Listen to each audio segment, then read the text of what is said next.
All right, good evening, gamers, and welcome to episode 25 of Games with Dave. Tonight, I have the pleasure of being joined by Jacob Blackmon, designer and artist for Electrocube War Adventures, a series of six thrilling adventures for the Valor Knights RPG being published by Fainting Goat Games. This ZineQuest Kickstarter has 9 days left and is just $79 shy of unlocking a seventh adventure. So be sure to click the link down below in the description and back this awesome Kickstarter. Thank you so much for joining me tonight, Jacob. I'm so excited to be talking about these. Well, thank you for inviting me. It's a pleasure to be here. Oh, man. So I got to start this out by asking a question. From the Transformers, the movie, the songs that Stan Bush did, Mhm. are you more of a fan of Dare or The Touch? I must admit I am a little more biased towards the touch. However, a lot of people go on and on about the Stan Bush songs and that. Personally, I feel the breakaway hit of the entire soundtrack from the Transformers the movie is Nothing's Gonna Stand in Our Way. That is a good song. I think that that is my personal favorite theme song of the entire soundtrack. That's awesome. But The Touch is good. I will give Oh that to yes. you. But yeah, Nothing's going to stand in our way is good. So, to dig right into the game, for newer players that are considering backing the Kickstarter, can Mhm. you explain just what the Valor Knights RPG is? Absolutely. The Valor Knights RPG is a role-playing game created by Eric Bloat of Bloat Games, and he continues to produce this. You can get it on his website. It is a game that is an homage to the Transformers or GoBots. It's all about alien shape-shifting robots from space who have come to Earth and now battle in what is called the Electrocube Wars, which is an homage to Energon, which appeared in bright purple pink cubes in the cartoon that the Transformers would consume for energy. So, like I said, it's all fun and there for uh, nostalgia and reminiscing about a fun and popular 80s cartoon. And when this game was produced and released, we at Fainting Goat Games loved the game because we were all huge Transformers fans. And uh, so we really attached to it very quickly and kind of made it our own.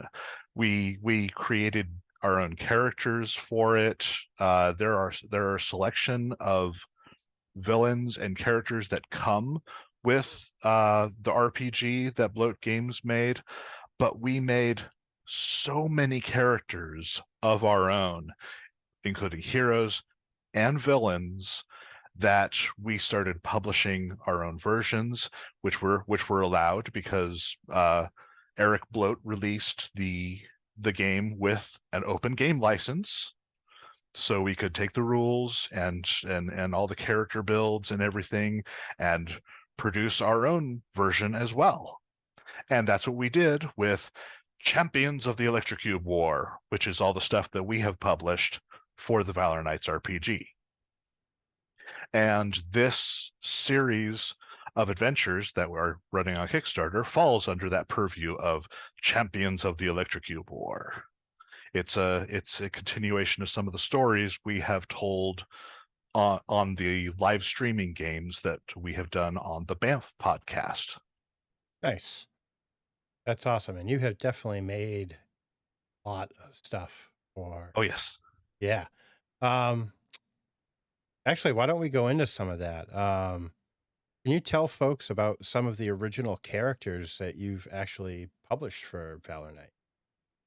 Oh, certainly. There are a bunch of very obvious homages to existing Transformers characters. For example, the leader of the Valor Knights, who is the heroic faction of robots, is Victor Alpha. When we started making the live streaming game, we all made various different characters, and no one was playing the leader role. So Mike specifically asked me, could you create a character to fill the leader role and play that character? I was like, absolutely. So I created Victor Alpha, and he is my homage, of course, to Optimus Prime, who is just, when you think of heroic characters, this was absolutely every character that would spring to mind from my childhood. Optimus Prime was just so good. He's not like the Optimus Prime you see in the Michael Bay Not at all. Transformers movies, who's like ripping faces off, give me your face. No, that is not Optimus Prime. Optimus Prime is good. He gives his enemies every chance to surrender. And he may say things like, this guy must be stopped no matter the cost, but he always gives them a chance to surrender Yeah. because he wants peace. That's what his goal is all about.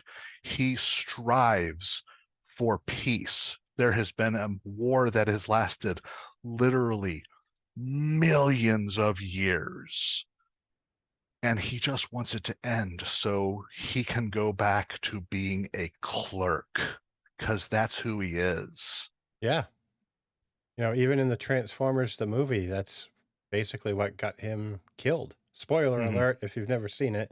Um, Spoiler alert on a 35 plus year old movie. It does not need to be said. well, that's what got him killed is he was ready to grant Megatron mercy, Hmm. and didn't really work out. But yeah, you're absolutely right about it. And what about the other side of the On the other side, for evil characters, there was in the Valor Knights RPG, Eric Bloat had created a character called Ultra Bomber, who was the leader of the Chaos Lords, who are the evil faction of shifter robots. But I wasn't particularly thrilled with the character idea. I mean, he turns into a big giant bomber jet. Okay. But Megatron is so iconic in his appearance and his evil, and I wanted something to emulate that, so I created my own Chaos Lord villain. Technically calling him, he's just a different. He is, if all the Chaos Lords are lords, this guy is a lord of his own faction. And this guy I created was Omega Z. I wanted to have that just end of all things name. So Omega, I thought, was a great sounding name. It is. And so yeah, I made him so that he would, when I created him as a character and I drew the art for him, I wanted to very much evoke my love of the villain that is Megatron. He's got a big giant cannon. He's huge. He's bulky. He's impressive. He is intimidating. There's just everything about this character screams villain, dangerous, smart villain. Certainly does, and the artwork is amazing. And I think, and I said this to you previously, your passion for Transformers comes Mm, through in all of your artwork for this game. And it is just simply amazing. No other way to put it. thank you. Oh, you're very welcome. Um, so I understand you did a lot of the art and design for these adventures. Who are some of Mhm. the other artists, cartographers, and designers that you're working with on this Kickstarter? Some of the well, I've done pretty much the majority of the art for this project, uh, in terms of the character art. When it comes to the maps, however, all of those art pieces are being done by Aid Smith, who is a fantastic cartographer and who has done a lot of work for various different games. He's done some writing and cartography for numerous different companies. One of the companies I know he's done some writing for is Modifius. I want to say he was responsible for doing the character write-ups for the Next Generation crew for the Star Trek RPG. Oh, wow. So Aid's got some good cred under him, and he does amazing maps. And you can really see it in that he's able to get these different scales in the maps that are wonderful, because there's one adventure where it's really close up and you're in a crashed uh, uh, you're in a crashed shifter starship, and he was easily able to render all that. And there's another one which takes place over a sprawling military vehicle depot, where you've got rows and rows of tanks and jeeps and airplanes and all that sort of thing, and he's able to zoom out and give you a huge sprawling map of that. And then of course there's another adventure I have where it's a little more brought in, but it's still fairly large area of an abandoned nuclear power plant. So, and he's done maps for all these, and they are gorgeous and amazing. Awesome. Um, Brain fart. I apologize. Oh, I know. Is there any way for folks to pick up the base rules for Valor Knights during this Kickstarter? Absolutely. Let me see here. This is the Valor Knights Electrocube War book that is produced by Bloat Games. You can get this on the Bloat Games website. They have PDF and print on demand. If you want, there is The Champions of the Electrocube War. This is the book produced by Fainting Goat Games. It has both of these games have the rules in them. So if you get either of them, you'll get the rules. If you get this book from Fainting Goat Games, you'll get the rules plus all of the old character builds that we played with on our podcasts. Plus, there's an adventure in here that takes place at the Hoover Dam. Oh, nice. And where can folks pick up Champions of the Electrocube? That is available at DriveThruRPG. Awesome. Available for both PDF and print on demand. Fantastic. I will make sure I get a link added down below in the description for that as well. I will specify, however, that if you buy the Champions of the Electrocube War book through the Kickstarter of the adventures, you can get it for slightly cheaper than you get it for just purchasing it at DriveThruRPG. We wanted to make that incentive to help people contribute to the Kickstarter. Gotcha. All right. So there is a link in the Kickstarter for that, I believe. Yes, there is. Put in there. So I will do that. So speaking of the adventures, could you give a brief synopsis of each one without giving away too much?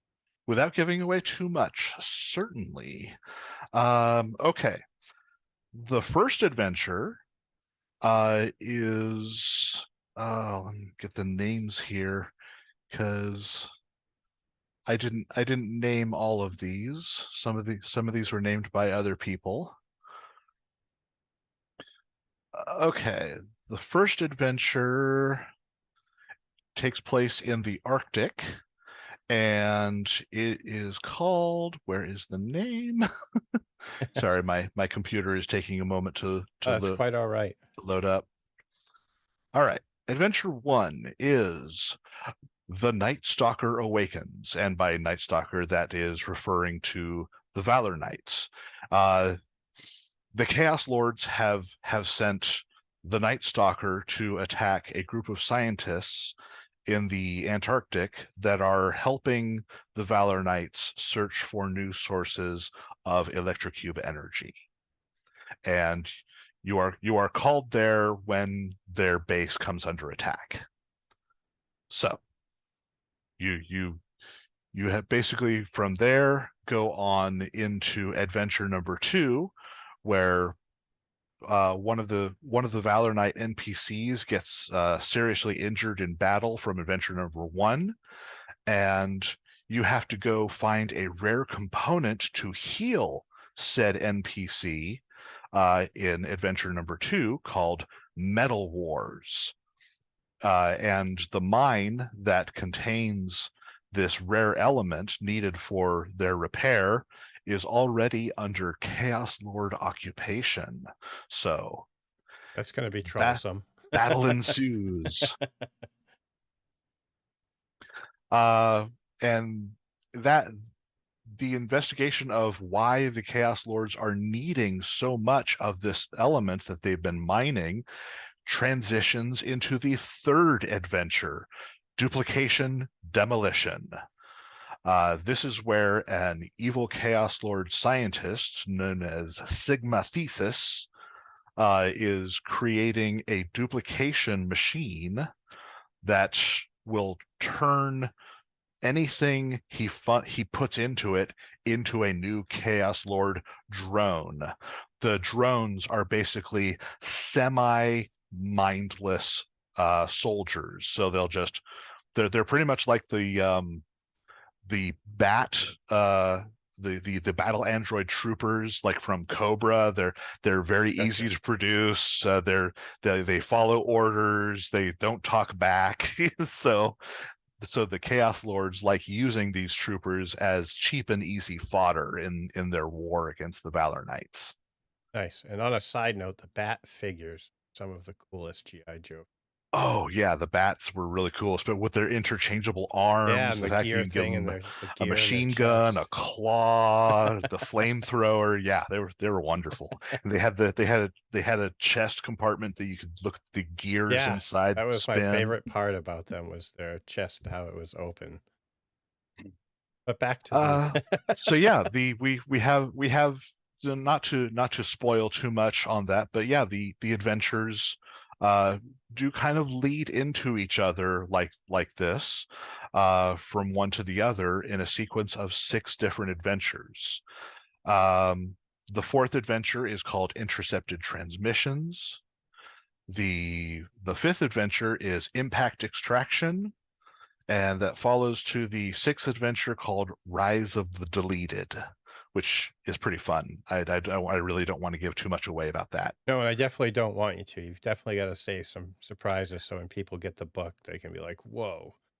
So, but yes, the adventures are all designed to be run pretty quickly in one session.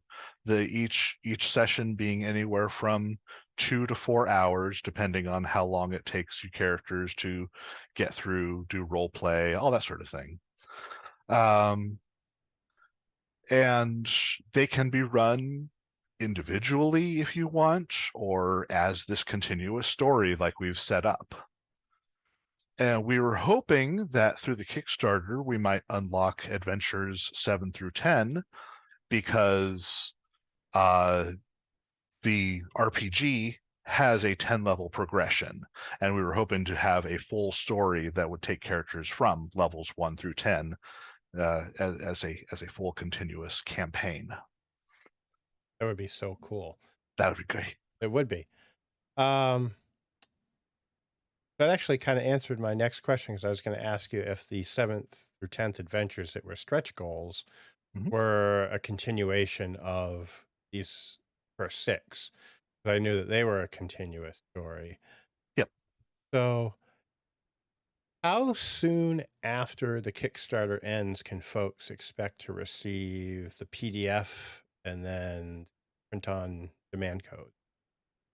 Well, the PDF of the individual 6 adventures will pretty much go out to supporters as soon as the campaign is over. All the PDFs for the first 6 adventures are ready to go. The Kickstarter campaign we're running is just to help get all the writers and artists who have worked on this paid. So once the campaign ends, you get the first 6 adventures right to go in PDF form. Print on demand will take a little extra because we have hit the stretch goal to make a new piece of cover art for the compiled print on demand version, which I haven't started yet. And so once that piece of art is done, we can send the print on demand files off to DriveThruRPG for the review process. They'll send it, and the review process takes time. We send it to them, they send it back to us. If it looks good, then we approve and everything's great. If something's wrong, we have to resubmit, all that sort of thing. Sometimes it takes a little extra just a little extra time to do, but we're hoping it shouldn't take more than a month or two after the campaign. If we manage to hit some of these extra adventures on the stretch goals, which we're only a few dollars away from getting the 7th adventure as a stretch goal. The PDF will take a little extra time to do for that because that adventure isn't even written yet. There's no art for it. It'll take a little extra time. So the 7th adventure will be coming soon.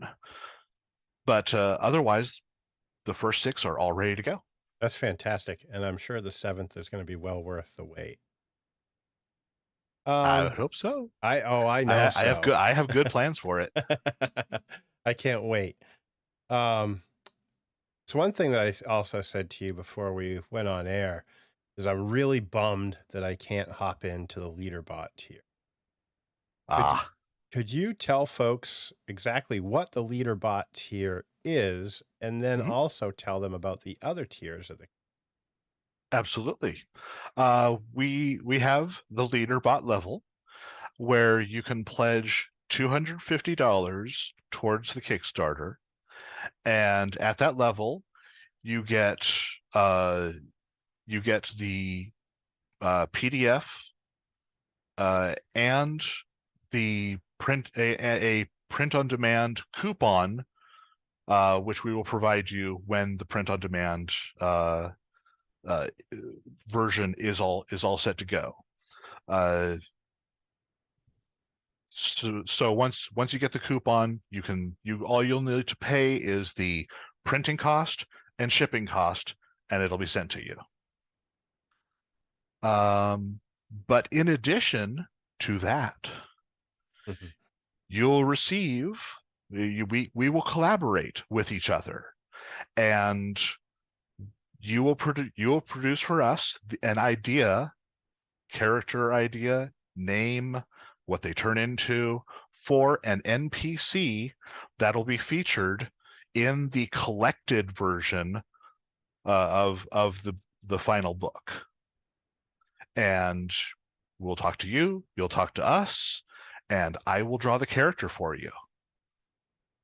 That is so Now, cool. there is of course going to be a review process. You know, there are some characters that may be adult themed that I have been approached for certain Transformers art, and I was like, can't do that, sorry. and but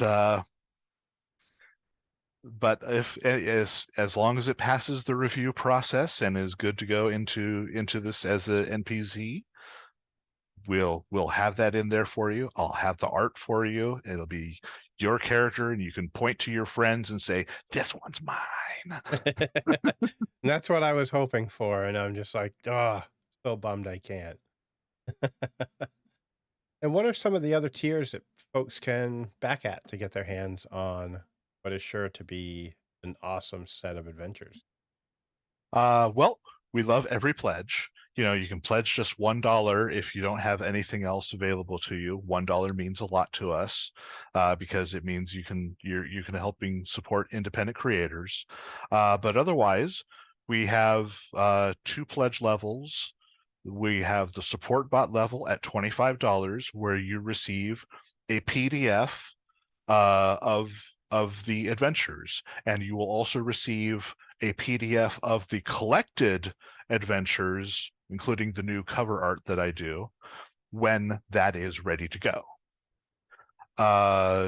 Then there is the $35 Warrior Bot level, where you get the PDF and the print-on-demand coupon for DriveThru RPG. Besides that, we have a few add-ons. We are going to be producing paper minis that go along with the adventures. So I'm placing all the character art onto pages that people can print out. The paper minis are only going to be made available in PDF form, but this means you can bring them up, print as many troopers as you want, tape them up, fold them up, put them on your table, and just terrify your players with how many drones they have to fight. I love it. And like I said before, if you want the Champions of the Electrocube War at a discounted price, that's also an add-on. Yeah, I'm definitely going to be jumping on that tonight once we get done. That's for sure. So where in the timeline of things does this series of adventures take place, if that makes sense? Oh, absolutely. And I have an answer. When we initially conceived of these adventures, we were having them happen in 1987, because that's around about the time that the Transformers series ended. The original Generation 1 Transformers series ended in the United States. Those cartoons technically continued in Japan, but we didn't have access to them until very recently, thanks to the internet. But as we've gone along and continued playing the Valor Knights games with Banff Podcast, we are currently in 1988 with the timeline progression. Nice. And 88 is when this sequence of 6 adventures happens. Now, don't let that discourage you from the kind of characters you want to create for the Valor Knights RPG. If there is a modern day model of car that you really love that didn't exist back in the 1980s, I am all about anachronisms. If it's a cool looking car, make your Valor Knight look like that car because it looks cool and you want it that way. Players should always have the option of making their characters as cool as they want them to. Yep, I agree. Player agency is everything. I am running for my home game a Transformers Essence 20 RPG. This is the game that is being created by Renegade Studios, and one of my players, and it takes place in 1988, and one of my players wanted to create an Autobot who turns into an Osprey, which didn't exist in the 80s. Those didn't I think the Osprey didn't exist until the late 90s. Yeah, I'm But not I sure. was like, I don't care. Ospreys are awesome. You could totally be an Osprey. That's fantastic. You actually have one that I saw posted in the scrolling through the Kickstarter that turns into a gremlin, if I recall. Like what year gremlin was Yes. that? Oh, what years did Gremlins come out? I don't. We're not talking for those who do not know. It is not. It is not the Gremlins with the ears. I should have There was a specified there that. was a vehicle. There was a series of cars called Gremlins. My grandmother owned one back when I was a kid in the 80s. That was her car. It was a Gremlin. I was delighted because I was a kid. I just watched the movie and she had a Gremlin. So that's all I could think about. Uh, um let's see. I think that the one who turns into a gremlin is a character called Beta Decim. Yes. Yeah, yeah. It's Beta Decim. That's it. That's right. Yeah. But yeah, despite the fact that he's a feisty, tiny little bot, he's actually a field leader because he's like one of the top lieutenants of Victor Alpha in my cosmology. Nice. So if you're to write him up, uh, he would have started as a mini bot and eventually gets a portion of the leadership matrix, which makes him a gives him levels of the leader class Very cool. in the progression of the story. I saw that in there when I was scrolling through it. I'm like, he turns in, and knowing it wasn't the pointy-eared gremlin myself, I was just like, that is so cool that he turns into gremlin. Well, like I said, my grandmother had that car. I loved the car. I wanted to make sure I had a gremlin in the bots represented there. So Beta Decim it was. um, Boy, I've got a couple more questions, but I feel like they could potentially give stuff away if you answer yes. Well, you can always ask them, and I can refuse if I if All I right. think it might be spoilers. So, are there bots that have multiple modes? I guess you would. I did introduce one of those in the adventure. I'm not going to say who it is, as it will be a spoiler. All right. Fair enough. And then the other one that I had, are there any combiners that get introduced? Yes. In fact, when we produced Champions of the Electrocube War, this is the collected volume. We originally produced these in 3 different volumes. The first volume we produced, I created a Gestalt class. So you can make a combiner if you have the Champions of the Electrocube War book. And I Fantastic. also have a combiner team show up in, I think it's Adventure 4. Yes, Adventure 4 has a new combiner team show up. So cool. Um, and will players be able to make, well, you already said yes to the combiners, but will they be able Mhm. to make like a triple changer? We haven't created rules for a triple changer yet, but there's no reason why they shouldn't, because vehicle modes don't really have any major rules in the game. It's what you happen to turn into. So if your character can turn into 2 different vehicles, as long as it's approved by the game master, who's to say otherwise? Wait, because I can't lie, Astro Train was one of my favorite Transformers. And I loved the original triple changers. Yes, yeah, Astro Train and Blitzwing, those were great yes. characters.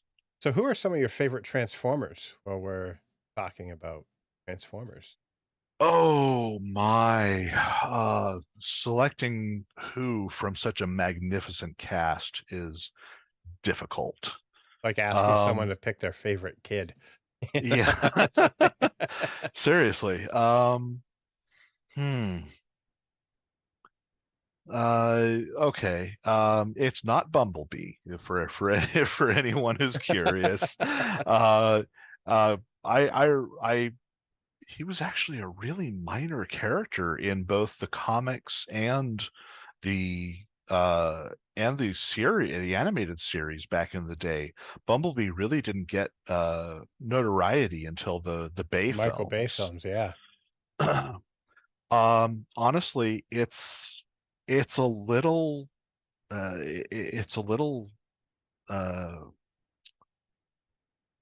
I, I may be stirring a hornet's nest here, but honestly, I really liked the story of Hot Rod and Rodimus Prime Yeah, in the whole young, reckless hero has leadership foisted upon them and not sure if they can live up to the legacy of the person who came before, because Optimus Prime is big shoes to fill.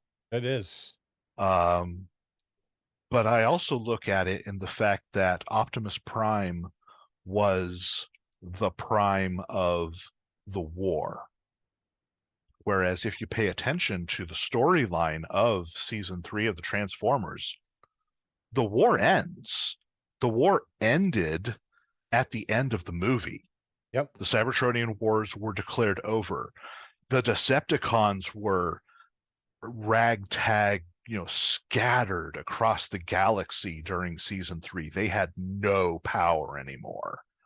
Any they were basically, a terrorist organization after that. They weren't really an army. They Right. weren't they weren't they weren't really a serious galactic threat. Yeah, because even at the end of Transformers, the movie, Rodimus Prime is like, this is the end of the Cybertronian War Mhm. till all are one.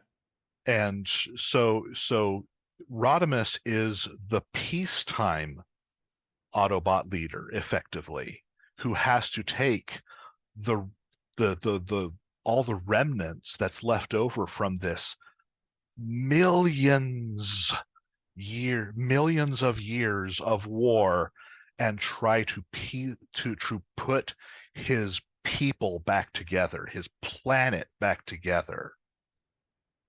Yep. He had a So lot I to I do. thought I thought that was a great story, which they didn't do much with because there was only one season in the of the cartoon. And yeah, then they brought Optimus Prime back, which I don't blame them, because people did prefer Optimus Prime and he was my childhood hero. But Yes. I did love that Rodimus story and the potential that was there. Yep, I would agree. So we've stirred the hornet's nest, that's for sure. Because, I could just see the people with the torches and pitchforks coming for me already. yeah, be It's like, like, it's Optimus. what? Hot Rod killed Optimus. No, Hot Rod did not kill Optimus. Megatron killed Optimus. Yes. Yep. A lot of people try to put that blame on Hot Rod, and it No, wasn't him. no. Megatron had that gun at arm's reach, got it shot, and yeah, Yeah, yeah, it was not Hot Rod. Leave the poor Transformer alone. yeah. Well, Jacob, you feel like we covered everything? I feel like we hit everything for this. Yeah. I've done my best to talk up the adventures and tell you what they're about. Yeah. Unless there's any other character information or world information you want to know, I'm not sure what else I might discuss here. Yeah, well, I'd like to talk more about the adventures, but we'll have to do that off air because I don't Hmm. want you to give anything away. No spoilers. No, I want people to be wowed when they get this book in their hands and just like, hot damn, what have they done here? Oh, hey, I think people are going to be. Well, thank you so much for joining me tonight. And folks, if you enjoyed our talk, be sure to click the like button down below and maybe subscribe to the channel. Be sure to hop over to Kickstarter and back the Electrocube War Adventures. I almost screwed that up. And also, why don't you tell folks where they can find your live stream of your Electrocube War Adventures? All right. We usually live stream Mondays midday. We call it the lunchtime beat 'em up sessions, and we've been doing Valor Knights recently in promotion of the Kickstarter, but it's really we play lots of different RPGs during that time. Mostly we rotate who is running, but that's on the Banff podcast. Like I said, Mondays midday. You can find all the previous podcasts we've done on YouTube. And if you want to support the Banff podcast, they have a Patreon, which you can do for that. And yeah, Awesome. Well, thank you so much for joining me tonight. I had a blast talking about this, and I cannot wait to get it in my hands, and I'm going to get my friends to play this with me oh, because fantastic. we have to. I mean, it's such an amazing homage to the Transformers, and awesome. Thank you. So, well, thank you, folks. Have a great night, and I'll see you next episode.